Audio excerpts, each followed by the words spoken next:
Hi hello ಎಲ್ಲರಿಗೂ ನಮಸ್ಕಾರ. Welcome back to my channel. ಎಲ್ಲರೂ ಹೇಗಿದ್ದೀರಾ? ನಾನು ಕೂಡ ತುಂಬಾ ಚೆನ್ನಾಗಿದ್ದೀನಿ. ನೀವು ಕೂಡ ಚೆನ್ನಾಗಿದ್ದೀರಾ ಅಂತ ಹೇಳಿ ಭಾವಿಸ್ತಾ ನನ್ನ ಒಂದು ಡೈಲಾಗ್ನ ನಾನು ಸ್ಟಾರ್ಟ್ ಮಾಡ್ತಾ ಇದ್ದೀನಿ.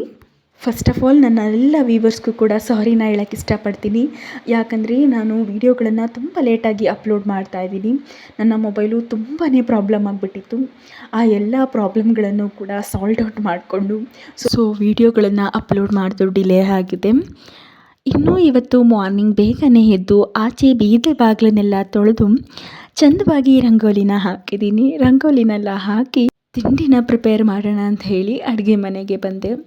ಇವತ್ತಿನ ತಿಂಡಿಗೆ ದೋಸೆ ಹಿಟ್ಟನ್ನು ರುಬ್ಬಿಟ್ಟಿದ್ದು. ಹಾಗಾಗಿ ದೋಸೆನ ಮಾಡಿಕೊಂಡು ಅದಕ್ಕೆ ಚಟ್ನಿನ ಪ್ರಿಪೇರ್ ಮಾಡ್ಕೊಂಡಿದ್ವಿ. ಮಕ್ಕಳು ಏನು ಮಾಡಿದ್ರು ತುಂಬಾ ಮುದ್ದಾಗಿ ಕಾಣುತ್ತೆ. ಈಗಂತೂ ನನ್ನ ಮಗಳು ಎಲ್ಲ ಏನೇನೇ ಹೇಳಿದರೂ ಕೂಡ ಅದನ್ನು ಕಾಪಿ ಮಾಡ್ತಾಳೆ, ಇಮಿಟೇಷನ್ ಮಾಡ್ತಾಳೆ. ಅದನ್ನು ನೋಡೋದಕ್ಕೆ ತುಂಬಾ ಖುಷಿಯಾಗುತ್ತೆ. ನಾವೇನನ್ನೇ ಕೇಳಲಿ, ನಾವೇನೇ ಮಾತಾಡಲಿ ಎಲ್ಲದಕ್ಕೂ ಒಂದೇ ಆನ್ಸರು, ಅನ್ನೋ ಆನ್ಸರು ಕೇಳೋದಕ್ಕೆ ತುಂಬಾ ಹಿತ ಅನಿಸುತ್ತೆ. ಇನ್ನೂ ದೋಸೆ ಮಾತ್ರ ತುಂಬಾ ಟೇಸ್ಟ್ ಆಗಿತ್ತು. ಎಲ್ಲರೂ ಕೂಡ ಕೂತು ತಿಂಡಿನ ಕಂಪ್ಲೀಟ್ ಮಾಡ್ಕೊಂಡ್ವಿ. ತಿಂಡಿ ಎಲ್ಲ ತಿಂದು ನಾನು ಮನೆಯೆಲ್ಲನೂ ಕೂಡ ಕ್ಲೀನ್ ಮಾಡ್ಕೊಳ್ಳೋಣ ಅಂತ ಹೇಳಿ ಕ್ಲೀನ್ ಮಾಡ್ಕೊಳ್ತಾ ಇದ್ದೆ. ನಮ್ಮ ಹಿಂದೂ ಸಂಪ್ರದಾಯದ ಪ್ರಕಾರ ನಾವು ಯಾವುದೇ ದೇವಸ್ಥಾನ ಅಥವಾ ಯಾವುದೇ ಪುಣ್ಯಕ್ಷೇತ್ರಗಳಿಗೆ ಭೇಟಿ ನೋಡೋದಕ್ಕಿಂತ ಮುಂಚೆ ನಮ್ಮ ಮನೇನ ನಾವು ಕ್ಲೀನ್ ಮಾಡಿಕೊಂಡು, ದೇವ್ರ ಮನೆಯೆಲ್ಲನೂ ಕೂಡ ಕ್ಲೀನ್ ಮಾಡಿಕೊಂಡು, ನಮ್ಮ ಮನೆಯಲ್ಲಿ ಪೂಜಿಸುವಂತಹ ದೇವರಿಗೆ ದೀಪ ಹಚ್ಚಿ ಪೂಜೆನ ಮಾಡಿ ಆನಂತರ ನಾವು ದೇವಸ್ಥಾನ ಅಥವಾ ಪುಣ್ಯಕ್ಷೇತ್ರಗಳಿಗೆ ಹೋಗೋದು ನಮ್ಮ ಹಿಂದಿನ ಕಾಲದಿಂದ ನಡ್ಕೊಂಡು ಬಂದಿರುವಂಥ ಒಂದು ಸಂಪ್ರದಾಯ ಅಂತಲೇ ಹೇಳ್ಬೋದು. ನಾವು ಎಷ್ಟೇ ಮಾಡ್ರನೈಸ್ ಆಗಿದ್ದರೂ ಎಲ್ಲನೂ ಕೂಡ ಫಾಲೋ ಮಾಡೋಕ್ಕೆ ಆಗದೇ ಇದ್ರೂ ನಮ್ಮ ಕೈಯಲ್ಲಿ ಯಾವುದನ್ನ ಫಾಲೋ ಮಾಡೋಕ್ಕಾಗುತ್ತೋ ಅಷ್ಟನ್ನು ನಾವು ಕೂಡ ಫಾಲೋ ಮಾಡ್ತಾಯಿದ್ದೀವಿ. ನಾನು ಕೂಡ ಅಷ್ಟೇ ಮನೆಯೆಲ್ಲನೂ ಕೂಡ ಗುಡಿಸಿ ಒರೆಸ್ಕೊಳ್ತಾ ಇದ್ದೀನಿ. ಅಷ್ಟರಲ್ಲಿ ನೀರು ಕೂಡ ಕಾದಿತ್ತು. ನಮ್ಮ ಅತ್ತೆಯವರು ಫಸ್ಟ್ ಸ್ನಾನ ಮಾಡ್ಕೊಂಡು ಬಂದರು. ಆಮೇಲೆ ನನ್ನ ಮಗಳಿಗೆ ಸ್ನಾನ ಮಾಡಿಸಿ ನಾನು ಕೂಡ ಸ್ನಾನನ ಕಂಪ್ಲೀಟ್ ಮಾಡ್ಕೊಂಡು ಬಂದೆ. ಸ್ನಾನ ಮುಗಿಸಿ ದೇವ್ರ ಮನೇನ ರೆಡಿ ಮಾಡ್ಕೊಳ್ಳೋಣ ಅಂಥೇಳಿ ದೇವ್ರ ಮನೇಲಿ ಒಂದು ಸ್ವಲ್ಪ ಒರೆಸ್ಕೊಂಡು ದೇವರಿಗೆ ಹೂವುಗಳನ್ನೆಲ್ಲ ಹಾಕಿ ರೆಡಿ ಮಾಡಿಕೊಂಡೆ.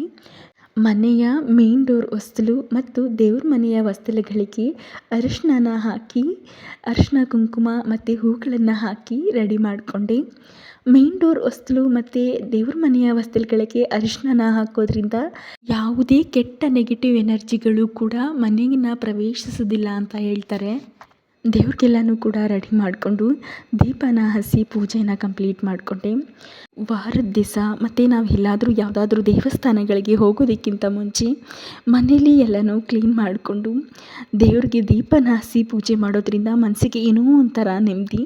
ಮತ್ತು ನಾವು ಏನು ದೇವಸ್ಥಾನಗಳಿಗೆ ಹೋಗಿ ನಮ್ಮಲ್ಲಿರುವಂತಹ ಬೇಡಿಕೆಗಳನ್ನು ದೇವ್ರ ಮುಂದೆ ಇಡೋದಕ್ಕಿಂತ ಮುಂಚೆ ನಮ್ಮ ಮನೆಯಲ್ಲಿ ಪೂಜೆ ಮಾಡುವ ನಮ್ಮ ಮನೆ ದೇವ್ರ ಹತ್ರನೇ ಇಟ್ಟರೆ ನಮ್ಮ ಎಲ್ಲ ಕೋರಿಕೆಗಳನ್ನು ಭಗವಂತ ನೆರವೇರಿಸ್ತಾನೆ ಅನ್ನೋದು ನನ್ನ ನಂಬಿಕೆ. ಇನ್ನು ಪೂಜೆ ಎಲ್ಲ ಕೂಡ ಕಂಪ್ಲೀಟ್ ಮಾಡಿಕೊಂಡು ನಾವು ಎಲ್ಲಿಗೂ ಹೋಗ್ತಿದ್ದೀವಿ ಅಂಥೇಳಿ ಯೋಚನೆ ಮಾಡ್ತಿದ್ದಾರೆ. ಖಂಡಿತವಾಗ್ಲೂ ಹೌದು. ನಾನು ಮತ್ತು ನಮ್ಮ ಅತ್ತೆಯವರು ಮತ್ತು ನನ್ನ ಮಗಳು 3 ಜನ ಸೇರಿಕೊಂಡು ನಾವು ದೇವಸ್ಥಾನಕ್ಕೆ ಹೋಗ್ತಾ ಇದ್ದೀವಿ. ಯಾವ ದೇವಸ್ಥಾನ ಅಂದರೆ ನಮ್ಮ ನಾದಿನಿಯವರ ಊರಲ್ಲಿ ಶ್ರೀ ಕಾಳಮ್ಮ ದೇವಿಯ ದೇವಸ್ಥಾನವನ್ನು ಜೀರ್ಣೋದ್ಧಾರ ಮಾಡಿದ್ದಾರೆ. ಆ ಒಂದು ದೇವಸ್ಥಾನದ ಓಪನಿಂಗ್ನ ಇವತ್ತು ಮಾಡ್ತಿದ್ದಾರೆ. ಹಾಗಾಗಿ ಆ ದೇವಸ್ಥಾನದ ಓಪನಿಂಗಿಗೆ ನಾವು ಹೋಗ್ತಾ ಇರೋದು.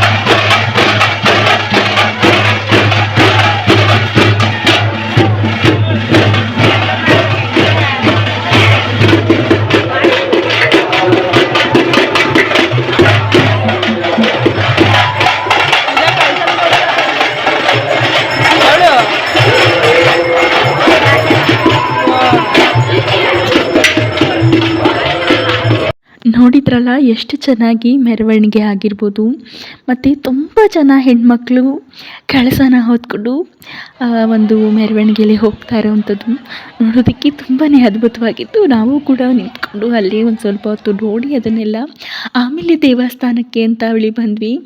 ದೇವಸ್ಥಾನಕ್ಕಂತೂ ತುಂಬ ಚೆನ್ನಾಗಿ ಅಲಂಕಾರನ ಮಾಡಿದ್ದಾರೆ. ನೋಡ್ತಿರ್ಬೋದು ಎಷ್ಟು ಚೆನ್ನಾಗಿ ಹೂಗಳಿಂದ ಅಲಂಕಾರ ಮಾಡಿದ್ದಾರೆ ಅಂತ ಹೇಳಿ. ದೇವಸ್ಥಾನದ ಒಳಗಡೆ ಹೋಗ್ತಿದ್ದಾಗೇನೆ ಫುಲ್ಲು ತುಂಬಾ ಚೆನ್ನಾಗಿ ಒಂದು ಗ್ರೀನರಿ ಒಂದು ಇದರಲ್ಲಿ ಫ್ರೂಟ್ಸ್ ಆಗಿರ್ಬೋದು ಮತ್ತು ಜೋಳನ ಯೂಸ್ ಮಾಡಿಕೊಂಡು ತುಂಬಾ ಚೆನ್ನಾಗಿ ಒಂದು ಡೆಕೋರೇಷನನ್ನು ಮಾಡಿದರು. ನೋಡೋದಕ್ಕೆ ತುಂಬಾ ಚೆನ್ನಾಗಿದೆ. ನೀವೇ ನೋಡ್ತಿರ್ಬೋದಲ್ಲ ಎಷ್ಟು ಚೆನ್ನಾಗಿ ಡೆಕೋರೇಷನ್ಸ್ನ ಮಾಡಿದ್ದಾರೆ. ಗರ್ಭಗುಡಿಯಲ್ಲಿ ಶ್ರೀ ತಾಯಿ ಕಾಳಮ್ಮನನ್ನು ತುಂಬಾ ಅದ್ಭುತವಾಗಿ ತುಳಸಿಯಿಂದ ಬಣ್ಣ ಬಣ್ಣದ ಹೂಗಳಿಂದ ಅಲಂಕಾರ ಮಾಡಿದರು. ತಾಯಿಯ ದರ್ಶನ ಮಾಡೋದಕ್ಕೆ ತುಂಬ ಜನ ಭಕ್ತಾದಿಗಳು ಬಂದಿದ್ದರು. ಎಷ್ಟು ಜನ ಬಂದಿದ್ದರು ಅಂತ ಹೇಳಿದರೆ ಸರಿಯಾಗಿ ವಿಡಿಯೋನೇ ಮಾಡೋಕ್ಕಾಗಲಿಲ್ಲ, ಅಷ್ಟು ಜನ ಬಂದಿದ್ದರು. ದೇವಸ್ಥಾನದ ಮೇಲೆ ಕಳಸವನ್ನು ಕೂಡ ಪ್ರತಿಷ್ಠಾಪನೆ ಮಾಡ್ತಾಯಿದ್ರು ಮತ್ತು ಸಾವಿರಾರು ಭಕ್ತಾದಿಗಳಿಗೆ ಅನ್ನ ಸಂತರ್ಪಣೆ ಕಾರ್ಯಕ್ರಮನೂ ಕೂಡ ಏರ್ಪಡಿಸಿದರು. ನಾವು ಕೂಡ ಶ್ರೀ ತಾಯಿ ಕಾಳಮ್ಮನ ಪ್ರಸಾದನ ತಿಂದ್ಕೊಂಡು ಅಲ್ಲೇ ಒಂದು ಸ್ವಲ್ಪ ಹೊತ್ತು ಇದ್ದು ಅಲ್ಲೇ ನಡೆಯುವ ಎಲ್ಲ ಪ್ರೋಗ್ರಾಮ್ಗಳನ್ನು ಸ್ವಲ್ಪ ನೋಡಿಕೊಂಡು ನಂತರ ಮನೆಗೆ ಬಂದ್ವಿ.